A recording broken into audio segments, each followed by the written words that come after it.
జోయాస్ proprietary ayurvedic medicine అందమైన ఒత్తైన చుట్టూ జోయాస్తోనే సాధ్యం.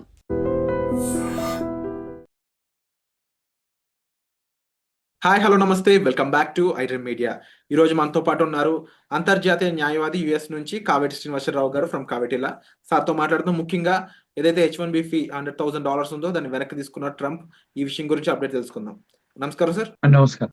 మొన్నటి వరకు ట్రంప్ అందరినీ భయపెట్టాడు. ముఖ్యంగా ఇండియన్ స్టూడెంట్స్ అలాగే ఇండియన్ పేరెంట్స్ చాలా భయపడ్డారు. H1B ఫీ ఏదైతే ఉందో $100,000, ఒక మిడిల్ క్లాస్ మ్యాన్ ఇంకా అమెరికాలో ఆశలు వదిలేసుకోవాలని ఫిక్స్ అయిన రోజులు అవన్నీ కూడా.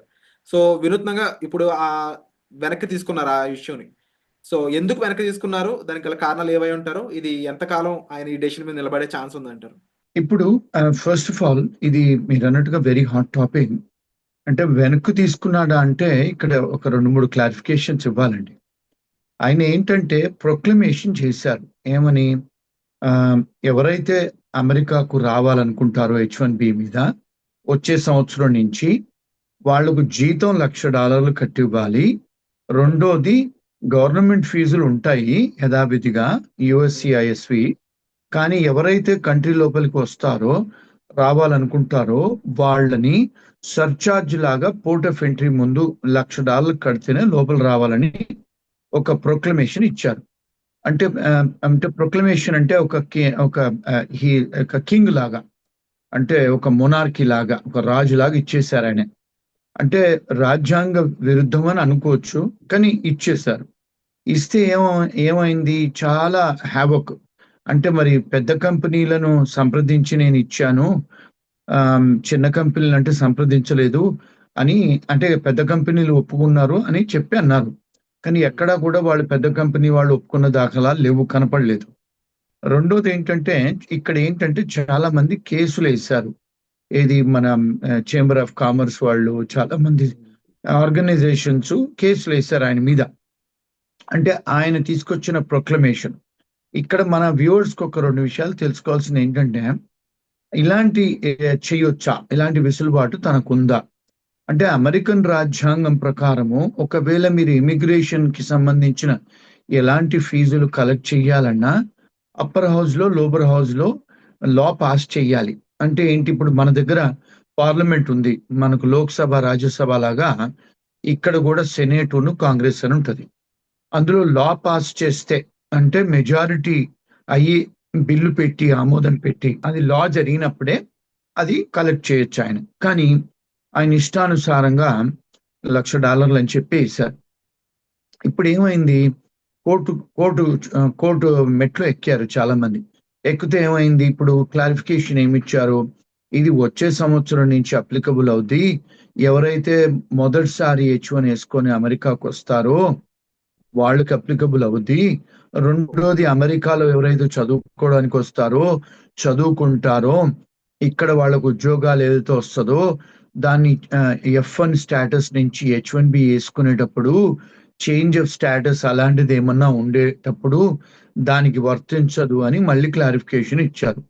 అంటే ఇక్కడ ఏంటి అంటే పరిస్థితి, అంటే ఇప్పుడు వచ్చిన స్టూడెంట్స్ ఇక్కడ ఉన్న వాళ్ళకి ఏమన్నా భయపడాల్సిన అవసరమా? భయపడాల్సిన అవసరం లేదు. వాళ్ళకి ఎవరైనా కంపెనీ వాళ్ళు H1 ఫైల్ చేస్తే వచ్చే సంవత్సరం కోటాలో టెన్షన్ పడాల్సిన అవసరం లేదు.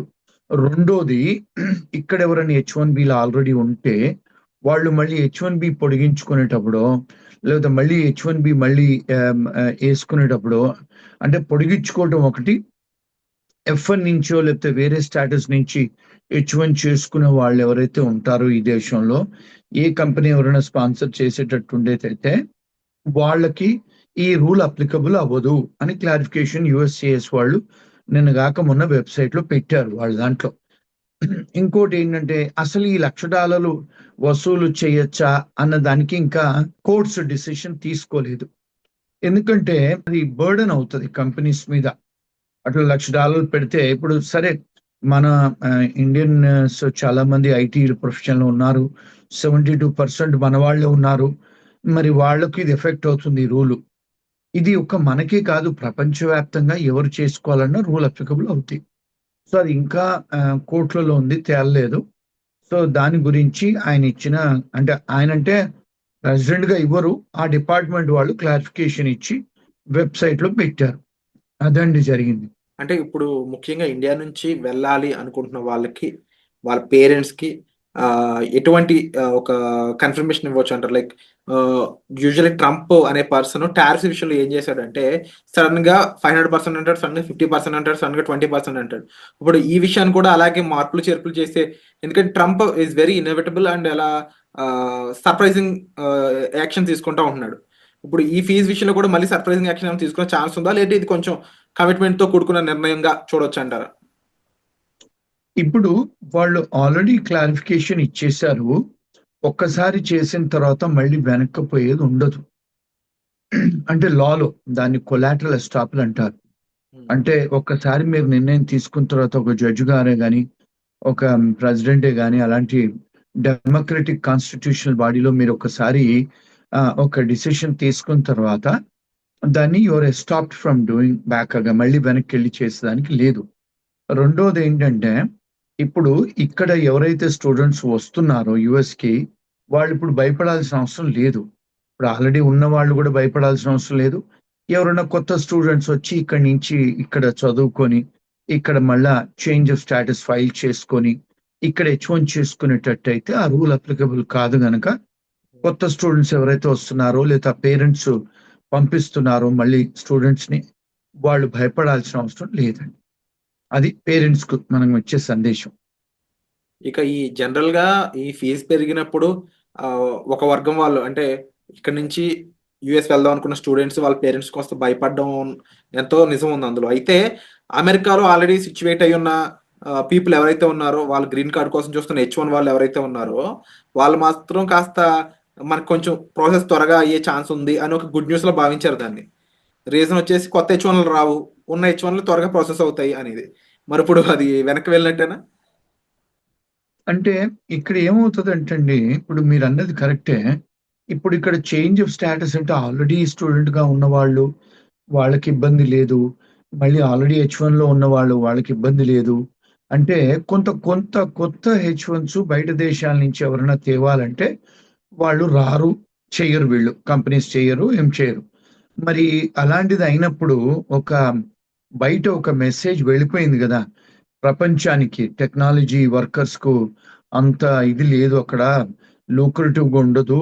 ఎందుకంటే ఆల్రెడీ 20 ఏళ్ళు, 18 ఏళ్ళు వెయిట్ చేస్తున్నారు హెచ్-1బీ.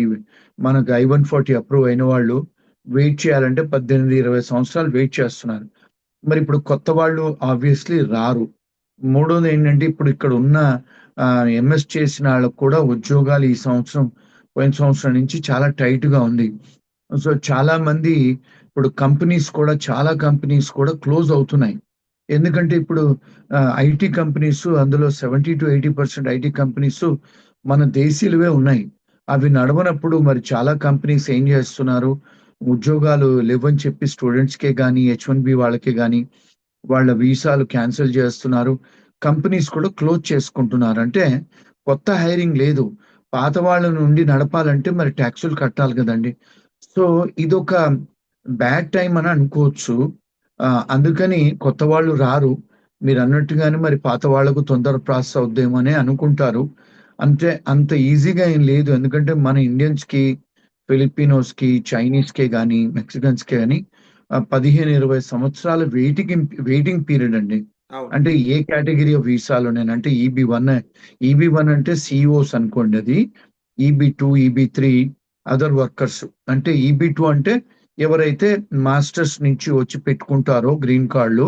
ఈబీ-3 అంటే ఎవరైతే బ్యాచిలర్స్‌తోని పెట్టుకుంటారో, ఇప్పుడు నర్సెసే గాని, అలాంటి వాళ్ళు స్పీచ్ పెథాలజిస్ట్‌లు, ఇంజినీర్స్, ఆర్కిటెక్ట్స్ ఒకవేళ వాళ్ళు బ్యాచిలర్స్‌తోని పెట్టుకుంటే వాళ్ళందరికీ కూడా హెచ్-1బీ నుంచి గ్రీన్ కార్డ్ చేసుకున్న వాళ్ళందరికి కూడా 18-20 సంవత్సరాలు వెయిటింగ్ పీరియడ్ అండి.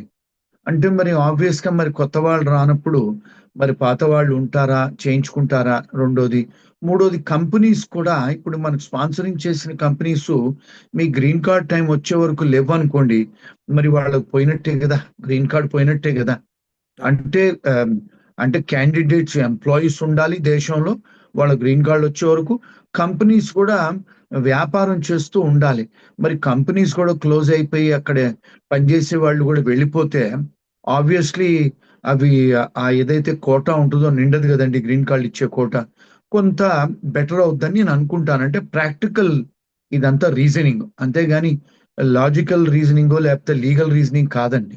అంటే మనం అంటే అనుభవపూర్వకంగా చెప్పేది. ఇలాంటివి జరిగితే కంపెనీస్ క్లోజ్ అయినప్పుడు లేకపోతే ఎంప్లాయీస్ తీసుకోకుండా వెళ్ళిపోయినప్పుడు, వేరే కంట్రీస్‌కి వెళ్ళిపోయినప్పుడు ఆబ్వియస్‌లీ అక్కడ కొన్ని వీసాలు అవైలబుల్ ఉంటే గనక వాళ్ళు సర్దుబాటు చేస్తారు ఉన్నవాళ్ళు. Thank you so much sir. Information మాకు బ్రీఫ్‌గా అందించినందుకు. అలాగే నెక్స్ట్ ఎపిసోడ్‌లో I-140కి సంబంధించిన కొన్ని విషయాలైతే క్లియర్‌గా మనం కావేటి సార్ నుంచి తెలుసుకుందాము. And for more videos, Please subscribe to iDream. Please subscribe to iDream. Please subscribe iDream. And please subscribe to iDream. For more videos, subscribe to iDream. please like, share and subscribe to the channel. Congratulations, iDream. Subscribe to iDream. Subscribe to iDream. So subscribe to iDream Media. iDream की iDream team अंदर की huge congratulations. Please subscribe iDream Media. Please subscribe to iDream.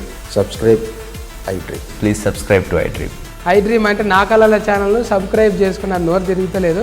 మీరైతే గంట గుర్తు కొట్టండి. For more such videos, please subscribe to iDream. Subscribe to iDream. Please subscribe to iDream. Please subscribe iDream Media. Please do subscribe to iDream. Please subscribe to iDream Media. For best entertainment and information, please subscribe iDream. And don't forget to subscribe to iDream.